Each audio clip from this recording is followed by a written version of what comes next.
آپ کا سوال سارکوما کیا ہے؟ انہی کینسرز میں ایک قسم ہے ٹیومر کی جس کا نام یہ سارکوما رکھا گیا ہے. یہ ہڈیوں، پٹھوں، چربی کے مسلز میں، لیگمنٹس میں، ایون خون اور نروز جو ہوتی ہیں، اعصاب کی رگیں، اس میں سے بھی آ سکتا ہے. تو اس کو سارکوما کہتے ہیں. اب اس میں ڈیفرنٹ اقسام ہیں، تقریباً 250 کے قریب ڈیفرنٹ قسمیں ہیں. اور اب اسی سے آپ کو جی بالکل اسی سے آپ کو اندازہ ہو گیا ہوگا کہ سائنس نے کتنی ترقی کر لی ہے کہ ہم ہر ایک چیز کو ڈیفرینشیٹ کر رہے ہیں. اور وہ ضروری اس لیے ہے کہ ہم اس کی نیچر کو سمجھ سکیں اور اسی ڈیزیز کے مطابق اس کے لیے کسٹمائز ٹریٹمنٹ بنا سکیں. دنیا اس طرف موو کر رہی ہے. سیکنڈ پارٹ آپ کے سوال کا جو تھا کہ کس ایج کو افیکٹ کرتی ہے، اب یہ ڈیفرنٹ قسمیں جو ہیں اس کی کچھ کیٹیگوریکلی ڈیفرنٹ ایجز ہیں. جیسے میں آپ کو دو ایگزامپلس دے دوں، آسٹیوسارکوما ہے یا یوئنگ سارکوما، دو کامن ہڈیوں کے کینسر ہیں. یہ نارملی ہوتے ہیں 7-8 سال سے لے کے 20 سال کی ایج تک. نوجوانوں میں جی بالکل. اور یہ ضروری نہیں ہے کہ اسی میں ہو، یہ 60 سال کی عمر سے زیادہ بھی ہو سکتی ہیں. ایک اور اسی طرح کا سارکوما جسے کانڈرو سارکوما کہتے ہیں، وہ جنرلی 50 سال سے زیادہ عمر کے حصوں میں ہوتا ہے.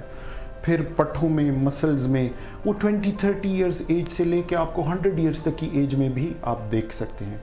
ایک اور چیز جو ہم اب دیکھ رہے ہیں وہ یہ ہے کہ پہلے وہ بہت سارے ایسے کینسر جیسے بریسٹ کینسر ہوتا تھا، آنتوں کا کینسر ہوتا تھا، پروسٹیٹ کا کینسر ہوتا تھا، مثانے کا، پہلے قابل علاج اس طرح نہیں ہوتا تھا. اب آلدو اگر وہ ایڈوانس سٹیج میں بھی ہوتا ہے تو ہمارے اب آنکولوجی جو وہ ڈاکٹرز جو ان کینسرز کا علاج دوائیوں کے ساتھ کرتے ہیں، وہ ان مریضوں کو دوائیاں دیتے ہیں یا کیمو تھراپی جسے کہتے ہیں یا ریڈیو تھراپی. تو وہ مریض جو پہلے 1-2 سال سے زیادہ زندہ نہیں رہ پاتے تھے، اب وہ 20-25 سال تک بھی زندہ رہ پا رہے ہیں. اب آپ نے کہا کہ اس کے رسک فیکٹرز کیا ہیں. دیکھیں یہ پرائمری جو ٹیومرز ہیں، جو سارکوماز ہیں، اس میں کوئی خاص رسک فیکٹر اس طرح نہیں ہے کہ آپ یہ کریں یا نہ کریں تو اس کی وجہ سے نہیں ہوگا. موسٹلی یہ جینیٹک ہوتے ہیں اور اس میں بھی جینز میں اگر آپ دیکھیں تو یہ نہیں ہے کہ خاندان میں ایک بندے کو ہوا ہے تو دوسرے کو ہوگا. بہت ریئر کچھ اس طرح سنڈرومز ہیں جو کبھی کبھار کسی کو ہو سکتے ہیں. ادروائز یہ ایک جینیٹک ڈیلیشن ہے. مطلب ہم جب بن رہے ہوتے ہیں جینز، اللہ تعالیٰ نے جب ہمیں بنایا تو 46 جینز میں کسی نہ کسی جگہ پہ کوئی نہ کوئی بریک اپ ہو جاتا ہے جس کی وجہ سے غلط سیلز بننا شروع ہو جاتے ہیں. اس کو کینسر اس سے بن سکتا ہے. ریڈیو تھراپی بڑی اچھی چیز ہے، کینسرز کے لیے یوز کرتے ہیں کچھ کینسرز کے لیے. لیکن ریڈیو تھراپی کا ایک سائیڈ ایفیکٹ یہ بھی ہے کہ کچھ لوگوں میں آفٹر 10 ایئرز اس ٹیشو میں چینج آ جاتی ہے اور اس سے سارکوما بھی بن سکتا ہے. تو اس لیے کینسر کے جتنے مریض ہوتے ہیں یا میرے جتنے اپنے پیشنٹس ہم سب کو پتہ ہے، ہم ان کو regular long term follow up پہ رکھتے ہیں کہ ان چیزوں کو ہم مانیٹر کریں. اگر تو آپ کو ہڈی میں، بون میں یا جوڑ میں کسی ایسی جگہ پہ کوئی درد آ گیا ہے جو بغیر کسی چوٹ لگنے کی وجہ سے، بعض اوقات چوٹ لگنے کی وجہ سے بھی لوگ آ جاتے ہیں، کہتے ہیں ڈاکٹر صاحب مجھے تو چوٹ لگی تھی کینسر بن گیا. ایکچولی چوٹ کی وجہ سے کینسر نہیں ہوتا، وہ ایک چھوٹی سی انجری ہوتی ہے، اس کی وجہ سے وہ ہاسپٹل جاتے ہیں، وہاں پہ ایکس رے ہو جاتے ہیں، اس میں نظر آ جاتا ہے. تو اس کو انسیڈنٹل فائنڈنگ کہتے ہیں. یہ بھی ہوتا ہے.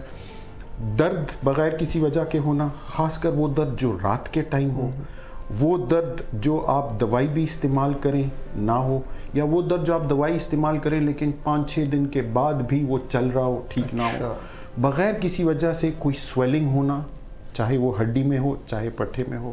اگر آپ کے بدن میں کسی جگہ پہ اتنے سائز کی گلٹی ہے یا اس سے بڑی ہے، اس کو چیک کرنا چاہیے، یہ خطرے کی بات ہے. اگر وہ گلٹی بڑھ رہی ہے، یہ خطرے کی بات ہے. اگر اس میں درد آ رہا ہے، یہ بھی خطرے کی بات ہے. اور یا اگر وہ ڈیپ ہے، مطلب ایک تو سکن کے اوپر ہوتی ہے لیکن اگر وہ ڈیپ ہے، سکن کے نیچے ہے، آپ دباتے ہیں فیل ہوتی ہے، یہ ساری خطرے کی علامات ہیں. ضروری نہیں ہے کہ یہ کینسر ہو. اس میں جو میں نے آپ کو سائنز یا سمٹمز بتائیں، اس میں سے ہر ایک 20% چانس لے کے جاتا ہے کہ یہ کینسر ہو سکتا ہے. تو اگر کسی کو یہ ہو تو ایسے میں بہتر یہ ہے کہ وہ ایک اسپیشلسٹ ڈاکٹر کے پاس جائیں، آئیڈیلی کینسر یونٹ کے پاس جائیں جہاں پہ وہ ان کو اسیس کریں، کلینکل ایگزامینیشن کریں، چاہے شاید ان کی کوئی انویسٹیگیشنز کریں. ڈیفینیٹیو ٹیسٹ کے لیے ہم بایوپسی کرتے ہیں. بایوپسی وہ اس سے ایک سیمپل لینا ہوتا ہے، اس کو مائکروسکوپ کے نیچے دیکھتے ہیں کہ کینسر ہے کہ نہیں. پاکستان ایک بہت بڑا ملک ہے، ہماری 230 ملین پاپولیشن ہے. تو اگر اسی کو آپ فگر کو اپلائی کریں تو آپ خود ہی اندازہ لگا لیں کہ ہمارے کتنے کیسز ہوں گے. ہم یہاں پر RMI میں اندازتاً 200 سے 250 کے قریب ہر سال یہ نئے کینسرز دیکھتے ہیں. چونکہ یہاں پر KPK میں کوئی ڈیڈیکیٹڈ یونٹ نہیں تھا اور 2016 سے جب سے میں نے جوائن کیا RMI اور پاکستان واپس آیا ہوں تو میرا فوکس ہی یہی تھا کیونکہ انٹرسٹ اور ٹریننگ بھی یہی تھی. تو اب الحمدللہ ہم RMI میں ایک ایسا specialist tertiary care referral unit بن چکے ہیں جس میں اب نہ صرف ہم KPK سے مریض لیتے ہیں, پورے پاکستان سے آتے ہیں, افغانستان سے مریض ڈیل کرتے ہیں. میرے پاس ابھی ریسنٹلی عمان, سعودی عرب سے بھی مریض آئے ہیں, ایران سے بھی ہم نے پیشنٹس کو ٹریٹ کیا. اور اس میں ایک آؤٹ آف دا وے ایک بات کرنا چاہتا ہوں. میں بڑا شکریہ ادا کرنا چاہتا ہوں اپنے آرتھوپیڈک کولیگس کا کہ جنہوں نے اس میں ہماری بڑی سپورٹ کی ہے. آپ یقین کریں میرے پاس ایسے کولیگس کے ریفرلز آتے ہیں جن سے میں نہ کبھی ملا ہوں اور نہ مجھے ان کا نام بھی پتا ہوتا. تو میں اپالوجیز کے ساتھ یہ کہنا چاہتا ہوں, لیکن ان کا بہت شکریہ ادا کرنا چاہتا ہوں کہ یہ سب ہمارے ساتھ مل کے اس ڈیزیز کو ٹریٹ کرنے میں ہماری ہیلپ کر رہے ہیں. تو اس میں ہمیں پیشنٹ, پاپولیشن اور تمام کمیونٹی انکلوڈنگ ڈاکٹرز کی سپورٹ حاصل ہے اور بھی چاہیے. بہت سارے ملکوں میں اس طرح کے ایونٹس ہوتے ہیں جہاں پر لوگوں کو بلایا جاتا ہے, ایسے مریضوں کو جنہوں نے کینسر کے مرض میں اس کی جنگ لڑی ہوتی ہے. یہ ایک جنگ ہے کیونکہ یہ مریض آپ کے ساتھ صرف 5-6 مہینے کے لیے نہیں جڑا ہوتا. میرے ایسے پیشنٹس ہیں, although مجھے 5-6 سال ہو گئے, ایسی بچیاں ہیں جن کو میں نے آپریٹ کیا, ان کا علاج کیا اور اب ان کی شادیاں ہو گئی ہیں ماشاءاللہ. ایسی میری ایک پیشنٹ ہے جو 18-19 سال کی عمر میں, اس کا ہم نے علاج کیا اور پچھلے دنوں میرے پاس اپنے فالو اپ کے لیے اب اس کی بچی بھی ہے ایک. تو یہ ایک جنگ ہوتی ہے اور اس میں ہم ان کے ساتھ ہوتے ہیں. اور جیسے میں نے آپ کو کہا, بہت سارے ملکوں میں ان کو کینسر سروائیورز یا سارکوما سروائیورز یا سارکوما چیمپئنز کہتے ہیں. وہ اسی لیے کہتے ہیں, ایسے ایونٹس ارینج کرتے ہیں کہ یہ لوگوں کے سامنے آئیں اور لوگوں کو کہیں کہ دیکھیں یہ قابل علاج مرض ہے, یہ دیکھیں میں آپ کے لیے موجود ہوں. سپورٹ گروپ بنتے ہیں, پیشنٹ سپورٹ گروپ, کیونکہ کینسر کا علاج ایک چھوٹا علاج نہیں ہے. اب کے بہت بڑے بڑے آپریشنز ہوتے ہیں. ہر آپریشن, ہر مریض میں بدقسمتی سے ہم ہاتھ پیر بچانے کا آپریشن نہیں کر پاتے.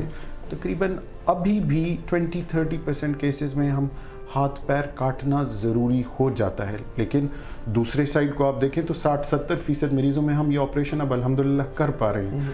تو اگر ہم ایمپوٹیشن کر بھی دیں تو ان مریضوں میں پروستھیسس, مصنوعی ٹانگ اعضاء لگا کے ان کا اتنا اچھا فنکشن ہوتا ہے کہ وہ آ کے لوگوں کے سامنے اور کہیں دیکھیں میں نے بھی اس کا مقابلہ کیا ہے. جیسے میں نے آپ کو کہا کہ اس کے اسپیشلسٹ یونٹ ہونے چاہیے اور ان یونٹس میں ٹرینڈ لوگ ہوں. دیکھیں دنیا کس جگہ سے کس جگہ پہنچ گئی ہے. آپ کی گاڑی خراب ہوتی ہے تو وہ کہتے ہیں نا جی سیلنسر کا کام اس والے بندے سے کرواؤ, وہ زیادہ اچھا ہے. اسی طرح ہوتا ہے نا, چھوٹا گوشت لینا وہ فلانے آدمی کے پاس جائیں اچھا ہوتا ہے. اب میڈیسن اور ہماری ہیلتھ اس سے زیادہ امپورٹنٹ ہے. ہماری بدقسمتی یہ ہے کہ ایک تو ہمارے پاس سپر اسپیشلسٹ ٹرینڈ لوگوں کی کمی ہے. انشاءاللہ اب ہم ٹرین کر رہے ہیں لوگوں کو. پاکستان بہت سپیڈ سے ترقی کر رہا ہے, یہ میں آپ کو بتا دوں. آرتھوپیڈک میں بہت جدتیں آ رہی ہیں اور الحمدللہ پاکستان میں بھی وہ ساری موجود ہیں اور ہمارے سینئر لوگ اب اس کو بڑا انکریج کر رہے ہیں. اسی طرح اسپیشلسٹ یونٹس کا ہونا بڑا ضروری ہے. جب ہوں گے تو ہم یہ غلطیاں نہیں دیکھیں گے. اور غلطیاں کیوں ہوتی ہیں؟ وہی ہوتی ہیں کہ آپ کا کام, جیسے میں نے آپ کو کہا سیلنسر والا ہے لیکن آپ ڈینٹر کے پاس لے جائیں گے تو ڈینٹر سیلنسر کا کام کس طرح کرے گا؟ تو یہ غلطیاں ہم ریپیٹڈلی دیکھتے ہیں. 20 سے 30% مریض ہمارے پاس اسی طرح آتے ہیں جن کا علاج غلط ہوا ہوتا ہے.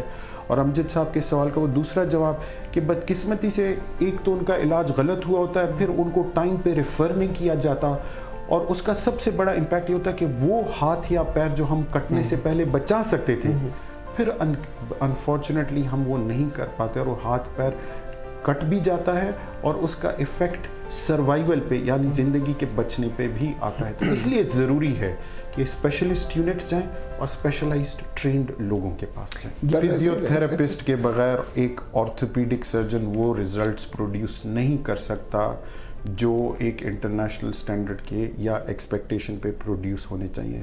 تو یہ بھائی بہن کا رول ہے. ایک اچھے فزیو تھراپی اور ریہیبلیٹیشن یونٹ کے بغیر میرے خیال میں کوئی آرتھوپیڈک سرجن اپنی پریکٹس نہیں کر سکتا. یہ ایک ٹیم ورک ہے. میڈیسن